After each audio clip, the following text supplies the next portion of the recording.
पवित्र श्रीगुंडीचा यात्रा अवसर में कलाकार ओडिशा तरफ मौसुमी सारस्वत समारोह और पुस्तक उन्मोचन उत्सव जाजपुर जिला बालीचंद्रपुर बजार स्थित रवींद्र मंडप ठारे अनुष्ठित हो जाइछि।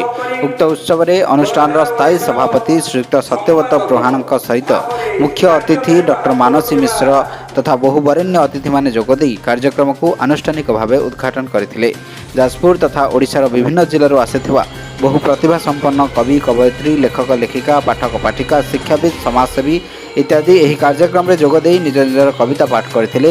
यह अवसर में ओडिया साहित्यर सुरक्षा तथा यहाकू अधिकरू अधिक परिपुष्ट करने निमंते कलाकार ओडिशा तरफ सदा सर्वदा चेष्टा जारी रहिबो बोली अनुष्ठान पक्षरु मत व्यक्त कराइला।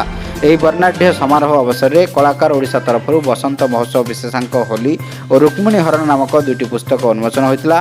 पर अनेक प्रतिभा संपन्न लेखक लेखिका समाजसेवी मानकु सेमानकर स्वीकृति पाई अनुष्ठान तरफ सम्मानित कार्यक्रम में कलाकार ओडिशार संपादक श्रीयुक्त हिमांशु भूषण जेना संपादकीय विवरणी पाठ सह स्वागत भाषण प्रदान करने सहित कवि देवाशीष मल्लिक अतिथि परिचय प्रदान करथिले एवं एथिसहित समाजसेवी रंजित साहू धन्यवाद अर्पण करथिले।